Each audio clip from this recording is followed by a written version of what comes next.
여러분 안녕하세요. 5월 27일 여의도 펀드매니저TV 금일시장 전망 및 투자 전략 시작하도록 하겠습니다. 네, 좋은 아침입니다.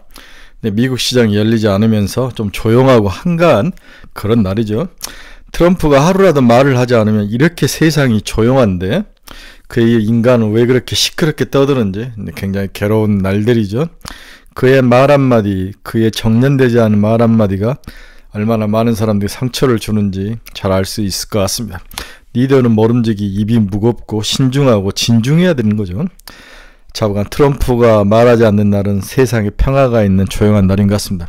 피스, 정말 피스입니다. 어제 한국 시장을 보면 새로운 섹터 로테이션이 시장에 적용이 되고 있다. 여기에 적응을 하라는 거죠. 새로운 섹터 로테이션. 우리가 전혀 예상치 못한 섹터가 시장에 돌아오죠. 이제 유리기판까지 돌아오죠. 그리고 관세 협상 제2라운드가 많은 변동성을 향후에 야기할 것이다. 트럼프가 막 내지르고 베센트가 뒷수습을 하는 이 형국이 계속될 가능성. 이제 이렇게 되면 트럼프는 양치기 소년이 되는 거죠. 네, 그의 말에 신뢰감이 떨어지면 미국의 위상과 향후 전략에서 부정적인 요인이 더 강할 것 같습니다.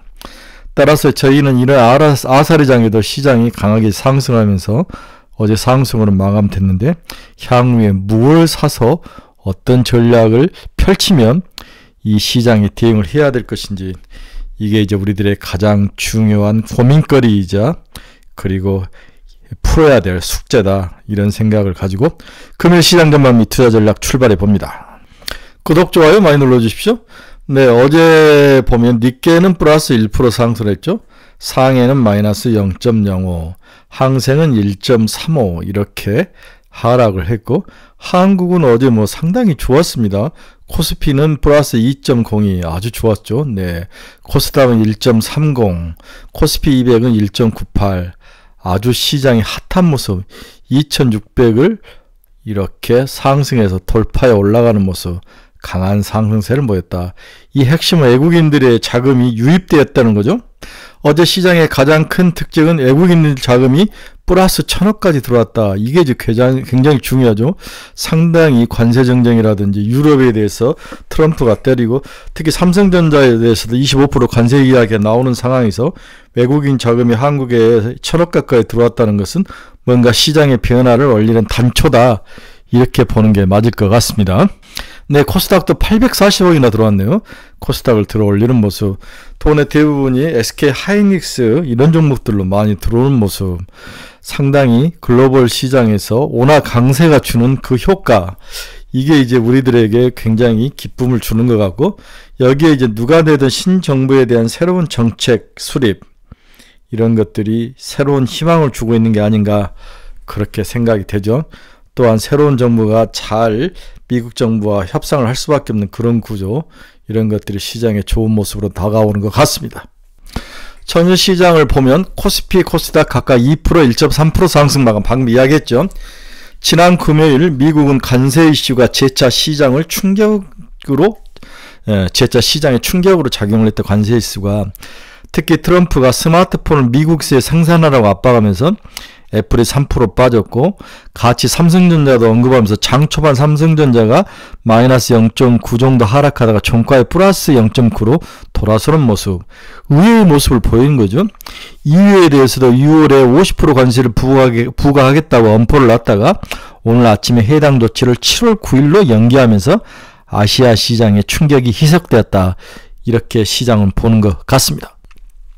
그래서 외국인이 현선물 매수세가 유입되면서 대형주 중심으로 강세를 보였다. 대형주가 플러스 2.2% 상승했죠. 장 막판 기간 수급으로 지수 및 종목이 상승폭이 확대되었다. SK 하이닉스가 1.5% 상승하고 KB금융이 3%, 삼성물산 7.1%까지 상승하며 지수 상승에 크게 기여한 종목으로 어제 판명이 됐습니다. 어제 시장의 주요 섹터별 추이를 보면 트럼프의 관세 정책이 재차 부각되면서 달러 인덱스는 98.8선을 보이고 있고 약세를 보이고 있죠. 원달러 환율은 1360원대까지 안정적인 모습을 보였다. 코스피 과매수가 해소된 상황으로 환율 안정 추세는 외국인 수급 유입에 우호적인 환경으로 작용할 수 있으나 그 연속성은 확인을 해야 된다. 하지만 원화 강세는 외국인 수급 유임에 굉장히 중요한 요인으로 작용하고 있는 것은 우리가 부인할 수 없다. 드디어 원화 강세에 외국인들이 반응을 하고 있다고 볼 수 있는 거죠. 특징적으로 업종을 보면 어제 유리기판, 삼성전자가 2028년까지 유리기판 도입을 기대하면서 PI가 26.5, 한빌레이즈가 16.2% 이렇게 상승하는 모습을 보였습니다. 또 원전주는 여전히 상승하는 모습을 보였죠. 트럼프가 원전 촉진 행정 명령에 서명한 후에 오클로가 23%, 뉴스케일 파워 19.4 등 원전주가 급등하면서 한국에서 일진 파워, 두산 에너빌리티 등이 상승을 했는데 우리가 기대하는 것만큼 상승은 하지는 못했어요.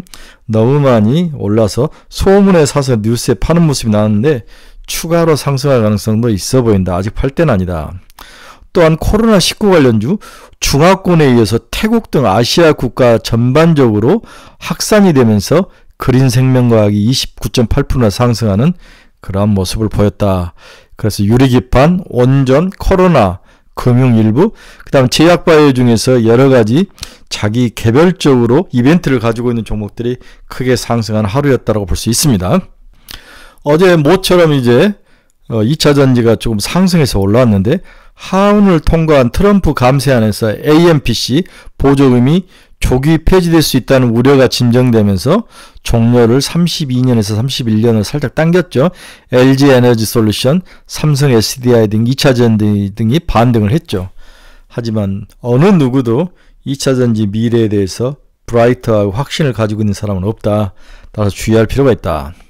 한편 조선 현대중공업 6%, 삼성중공업 4.6%, 방산, 오늘 방산이 좋았습니다. 현대로템 8.9, 현대로템이 실적도 좋고 투자 유의 종목에서 빠져나오면서 올랐죠. LIG인덱스는 1.52주 신고가를 기록하는 등 주도주가 강세를 이어갔습니다. 미국의 원전 모멘텀이 개별 종목의 이슈가 더해지면서 건설사도 상승세를 지속했죠. 현대건설이 7.4, 계룡건설이 4.6%. 계룡건설은 이제 우리나라의 청와대를 옮긴다는 이야기로 얼마 안 남았죠. 이 이야기들이 오면서 올랐는데 일단은 어느 누가 이기던 용산으로 갔다가 그 다음에 청와대를 고치고 청와대로 갔다가 다시 임기 말에 다시 옮기는 그런 상황이 나타나지 않을까 그렇게 생각을 해 봅니다. 오늘 시장의 외국인 자금의 핵심은 원화가 1367원까지 안정적인 모습 강세로 나타나면서 외국인 자금이 강하게 유입됐다 이렇게 볼 수 있습니다. 저는 개인적으로 1300원까지 빠질 수 있다, 강세로 갈 수 있다고 여러 번 여러분들에게 계속 커뮤니케이션을 해드리고 있죠. 그렇다면 우리나라 주식은 생각만큼 약할 필요가 없다. 제가 그래서 7월 중순까지는 무조건 고다, 여기서 내리면 안 된다라고 이야기를 해드렸습니다.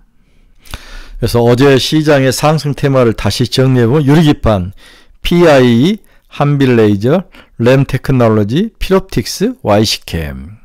한 번 더 가기는 보이는데 지구력은 그렇게 커 보이진 않다. 2차 전지가 올랐죠. 브이온텍 상 들어가고 하나기술, 이노메트리, HB테크놀로지, 펨트론 이런 종목들 2차 전지 관련주들. 이것은 기대를 하지 마라. 조선주는 이제 한번 올라갔다가 쉬어갔는데 다시 오늘 올라오는데 HD 현대중공업, 삼성중공업, H현대미파, 하나오션 이것도 오르면 오를수록 팔아야 된다. 너무 인구에 해자되면 가격이 많이 못 오르죠. 아마 지금 원전주도 온 동네 사람들이 다 원전 하니까 많이 못 올라가는 모습이 오늘 나타났는데 좀 더 지켜볼 필요는 있다. 여기서 V자로 가기는 힘들지만 완만하게 상승은 더 있을 수 있을 것 같다. 현재 가격에서 15% 정도 올라오면 팔아라. 원전도 마찬가지다. 최근에 신규 상장주들이 아주 힘을 내고 있습니다. 달바글로벌, AU브랜즈, 바이오비주, IST, 한택 이런 신규 상장주들이 상당히 저평가로 이제 상장이 되고 가격이 많이 오르지 않는 모습, 또 추가로 2분기, 3분기 실적도 좋고 글로벌 시장의 개척력도 좋고 이러한 그 좀 싹수가 있는 종목들이 시장에서 다시 사랑을 받으면서 올라가는 모습이 굉장히 고무적이다. 달바글로벌, AU브랜즈, 바이오비주, IST, 한택 이런 종목들 한번 지켜봐야 될 것 같아요. 자, 오늘 아침에는 금일시장 핵심 체크포인트로 일본 금리가 수상하다. 일본 금리가. 우리가 지금 미국 금리만을 보고 일본 금리를 보지 않고 있는데 일본 금리도 수상한 모습이 나타나고 있다. 일본 금리가 지속 상승하며 글로벌 시장에서 머니 무브, 다시 한번 돈의 흐름이 바뀔 가능성이 상당히 노출이 되고 있고, 여기에 대해서 일부 아주 민감하게 반응한 애널리스트들이 글을 쓰기 시작했는데, 오늘은 모 애널리스트가 쓴 글을 한번 같이 나눠보도록 하겠습니다. 일본 금리가 상승하면서 엔화 강세로 가고, 이게 머니 무브, 글로벌 시장에서 자금의 이동을 불러올 가능성이 있다, 이 이야기를 하는데, 관세 리스크와 감세안에 따른 재정 리스크로 미국 국채금리가 급등하고 있는 가운데 일본 국채금리도 동반 상승하며 글로벌 시장의 금리 우려를 자극 중에 있다. 일본 국채도 동반 상승하고 있다는 거죠. 네, 이게 왜 중요하냐. 일본 국채의 경우 10년 국채금리도 상승 중이지만 30제 국채금리, 즉 초장기 국채금리 상승폭이 두드러진 상황이다. 일본 국채금리 급등에 따라 일부에서는 엔케레디 트레이드 청산 내지 일본계 자금이 미국 시장은 물론 국채 시장에서 이탈하는 머니무브 현상이 발생할 가능성을 경계해야 된다는 목소리가 커지고 있다. 머니무브, 상당히 중요한 단어가 나타나네요. 일본 30년 국채가 0.5에서 얼마까지 갔습니까? 거의 3%까지 쭉 치고 올라오는 모습. 10년짜리보다 30년짜리 장기물이, 초장기물이 더 치고 올라오는 모습, 상승력이 원래 큰데 이게 뭔가 시장 변화의 신호탄일 수도 있으니 민감하게 반응을 해야 된다, 이 이야기를 하는 거죠. 올해 들어 주요국 국채금리가 동반 상승하는 가운데 일본 국채금리의 급등 현상이 유독 눈에 띈다. 일본 30년 국채금리의 경우 5월 20일 종가 기준으로 24년 말 대비 88bp나 급등을 했다. 특히 미국의 상호관세 발표 이후 일본 30년 국채금리 급등 현상이 더욱 강해지고 있는 추세이다. 88bp나 상승하는 모습, 굉장히 고무적이죠. 이렇게 일본 국채금리가 급등한 배경으로는 물가 압력 확대 등 일본 경제 디프레이션 탈출이 가장 큰 요인 중에 하나다. 물가 압력 등으로 일본 경제가 디프레이션을 탈출하고 있다. 이게 굉장히 중요한 포인트죠. 일본 소비자 물가 상승률이 21년 9월 플러스로 전환된 이후 물가 상승폭이 확대되고 있습니다. 특히 25년 4월 소비자 물가 상승률은 3.6%로 주요국 중 가장 높은 상승률을 기록하고 있습니다. 인근 상승률도 꾸준히 상승하면서 일본 물가가 마침내 디프레이션 국면에서 탈피해 인플레이션 국면으로 진입을 했다는 거죠. GDP 디프레이터 역시 3분기 연속 플러스를 기록하면 물론 플러스 상승폭이 확대되고 있다. GDP 디프레이터도 3분기 연속 플러스를 기록하고 있다. 우리가 여기서 GDP 디프레이터라는 단어를 쓰는데, GDP 디프레이터는 명목 GDP를 실질 GDP로 나누는 거죠. 거기에 100을 곱한 건데, 그런데 GDP 추계 시에는 생산자 물가지수나 소비자 물가지수뿐 아니라 수출입 물가지수, 임금 환율 등 각적 가격지수가 종합적으로 이용되고 있기 때문에 GDP 디프레이터는 국민소득에 영향을 주는 모든 물가 요인을 포괄하는 종합적인 물가지수로 GDP라는 상품의 가격 수준을 나타낸다고 할 수 있다. 그렇죠? 그래서 명목 GDP를 실질 GDP로 나누는 게 GDP 디프레이터인데, 이 가격이 올라가는 것은 명목 GDP가 올라간다는 거죠. 네, 뭔가 인플레이션이 발생하고 있다, 이렇게 봐야 될 것 같습니다. 그래서 일본 소비자 물가가 쭉 상승하는 모습을 여러분 볼 수 있죠. 인근 상승률도 상승하고 실질적으로 소비자 물가도 상승하고 일본 GDP도 성장률이 살짝 꺾여서 위로 올라오죠. 네, 반등을 하는 모습은 고무적이다. 일본이 드디어 디프레이션 국면을 벗어나서 인플레이션 국면에 진입하는 모습. 이렇게 된다면 밖으로 나가 있는 일본의 돈이 다시 일본 국내로 들어올 가능성, 일본 엔화의 강세 움직임에 상당히 민감하게 움직이기 때문이죠. 두 번째로 일본 국채금리가 상승하는 배경에는 일본의 재정 경쟁성에 대한 악화 우려가 있다. 24년 일본 재정수지 적자폭은 GDP 대비 2.2%로 큰 폭으로 개선되는, 적자폭이 큰 폭으로 개선됐죠.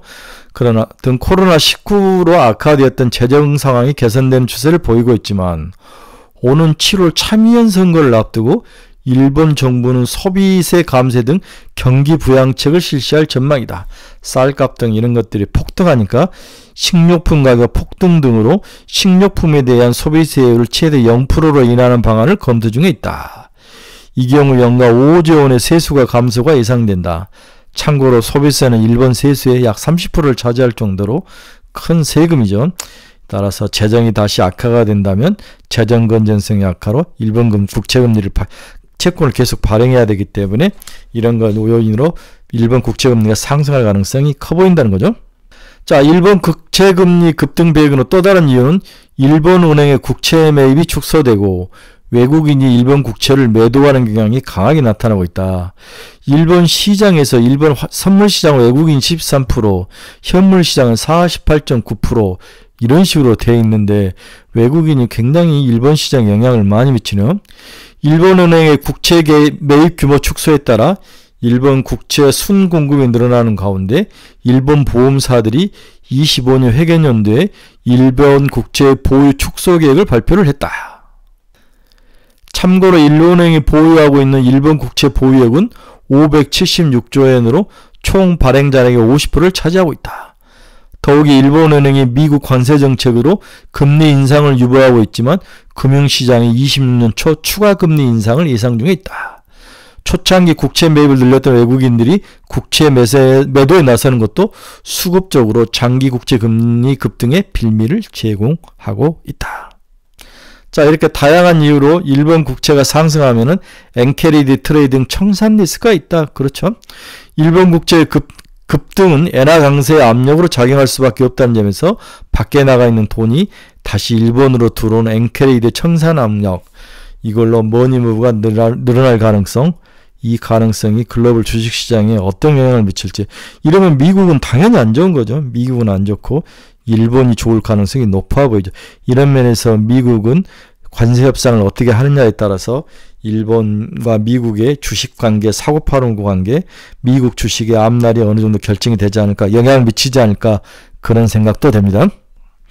네, 결론 들어갑니다. 오늘도 어떤 종목이 올라갈지 아무도 알 수 없다. 그렇죠? 순환매가 빠를 것이다.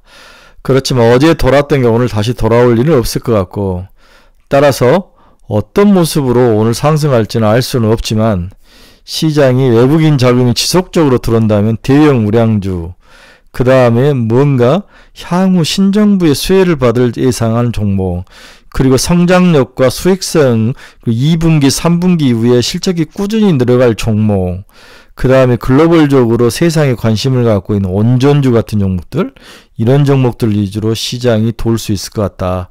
이렇게 봐야 될 것 같아요. 따라서 많은 종목들을 쫓아가면 포모 현상도 있지만 많은 종목을 쫓아가면 뒤통수를 치기 때문에 좁혀서 집중해서 투자하는 게 가장 좋은 전략이다. 이렇게 결론을 내보고 싶습니다. 저는 개인적으로 원전, 제약바이오, 그 다음에 소비주에서 의류업종 같은 것들, 그 다음에 다시 시장의 화장품주, 이런 종목들을 여러분들에게 추천해보는 바입니다. 네, 29일 엔비디아 실적이 잘 나오기를 기대하고 순환매로 빨리 도는데 포모 현상이 너무 시달리지 말고 자기 주식을 잘 지키는 그런 강단 있는 투자가 되시길 바랍니다. 여러분 감사합니다. 즐거운 하루 되십시오. 내일 뵙겠습니다.